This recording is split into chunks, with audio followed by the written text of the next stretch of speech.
What is up, YouTube? It's your boy back at it with the Hypebeast news. Today we are going to talk about Yeezy Day. We're going to talk about Jake Paul. We're going to talk about the Zadeh Kicks situation. We might even get a little political in here. We're going to talk about Stevewilldoit losing his channel, and also the common hype got jacked. So let's get into it. So Yeezy Day sounded like a mess. I did not participate in it. I don't wear any Adidas shoes. Don't care how cool you guys think they are. I'm not wearing Adidas.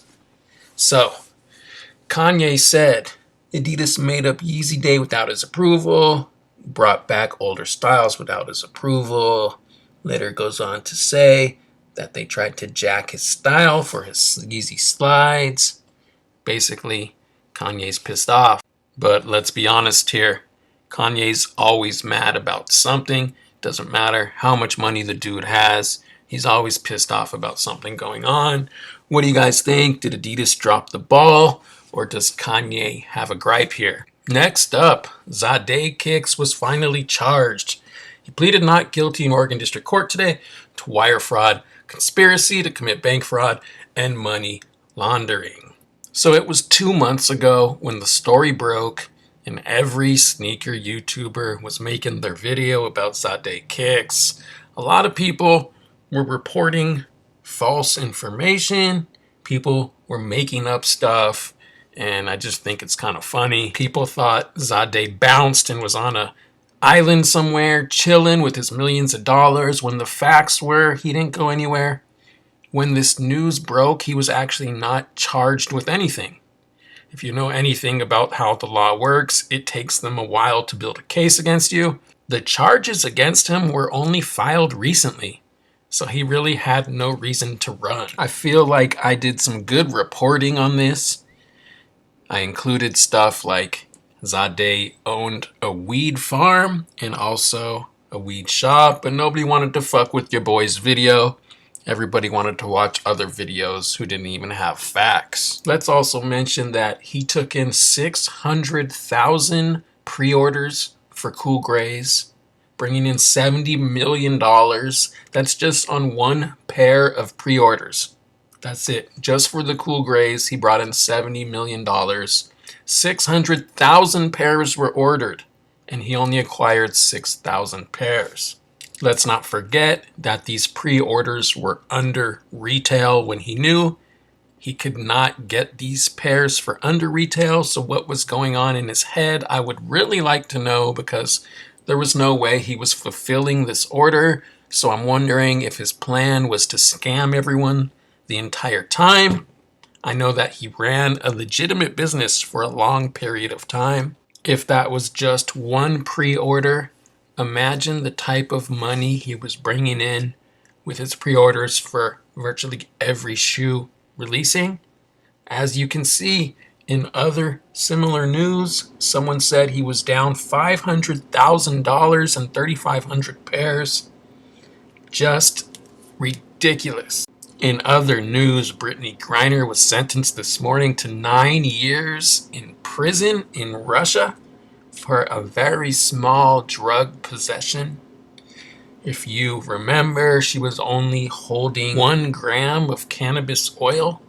So I'm not sure if all she had was a vape pen, if it was a cartridge, if it was separate. Less than 1 gram of oil is very minimal, so you know Russia is just fucking with us. I feel like they can just let her go, but they're pissed off that we're supplying money and aid to the Ukraine. So it does get political. I know there's a few people out there supporting this Russian invasion, which is so strange to me. Most of these people are right-wing patriots. So let's get real here. Go watch an 80s movie. If there was some type of spy, if there was some type of espionage, if there was an enemy, it was always Russia. Always. So if you support the USA, if you're a patriot, you have to be anti-Russia. Obviously, those are movies, not real life, but I hope you get my drift here. Anyways, leave your thoughts below about Brittney Griner doing 9 years for a little bit of cannabis oil. Honestly, I know one of you watching is saying to yourself, she should have respected the rules in another country. And you know what? You're entitled to your opinion.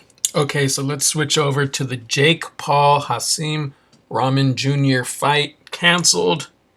But to understand that, let's go back to the original fight. It was supposed to be Tommy Fury, but supposedly he was denied entry into the US due to his family's relationship with an Irish crime boss who is wanted by the US. So if this is true, Tommy Fury could not get into the US. Jake Paul tried to say Tommy Fury was just scared to fight him. And we don't know which is true. The Furies are a big-time boxing family, and if he would lose to Jake Paul, it would really look bad upon them. But he also said he would fight Jake Paul in England. KSI said he would host it, but Jake Paul denied. Jake Paul claiming he wouldn't make enough money fighting outside of the US. So, Jake Paul's whole thing is he wants to be respected by regular boxers. He wants to be respected by the sport. So, if that's what you're after, why is it about the money? You should want to go in there and fight to prove yourself without even making any money. Because that's what you're after, isn't it? So next up to fill in is Hasim Rahman. And this seemed like the biggest chance we've had to see Jake Paul lose.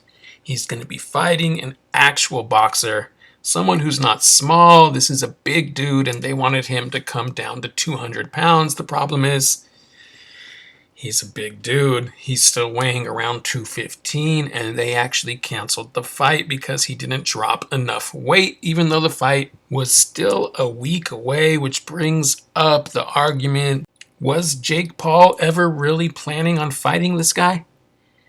It was going to be his biggest challenge. A lot of people think he was going to lose the fight. Dana White came out and said that they did not sell enough pay-per-views and that if the fight went on, they would lose money, and that's the real reason they canceled the fight.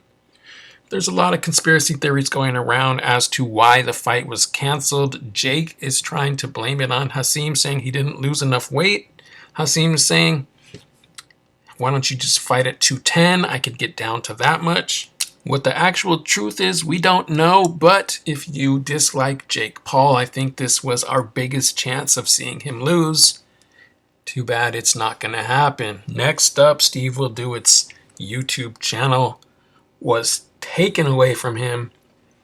I'm not sure exactly as to why, but I've heard rumors that is because he was promoting gambling.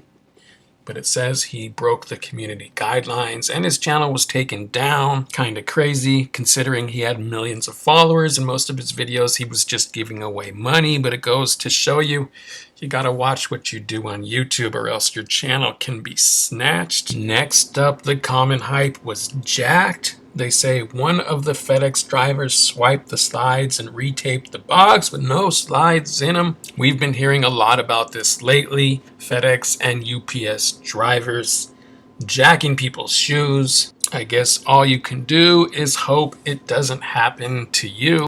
In other news, Cam's Kicks is MIA. He has gone missing.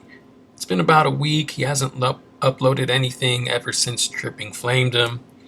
Cam has been very quiet. Cam, we want to see more videos. Even your haters want to see you post videos. I'm sure he will be back soon.